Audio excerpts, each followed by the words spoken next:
शालेय वास्तूचे महत्त्व तुमच्या शब्दात स्पष्ट करा. उत्तर: पूर्वी शिक्षणासाठी गुरुकुल पद्धती होती.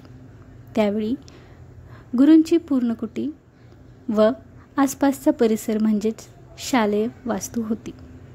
निसर्ग सानिध्यात शांत व प्रसन्न वातावरणात अध्ययन, अध्यापन प्रक्रिया चालत असे. आधुनिक युगात शिक्षण प्रक्रियेत अनेक बदल झाले तरीही शालेय वास्तूचे स्थान मात्र शिक्षण प्रक्रियेत पूर्वी इतकेच महत्त्वपूर्ण आहे. शालेय वास्तूशिवाय शाळेला अस्तित्व व स्थैर्य नसते.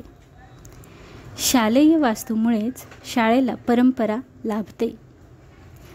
शालेय वास्तूतच मुलावर संस्कार होतात.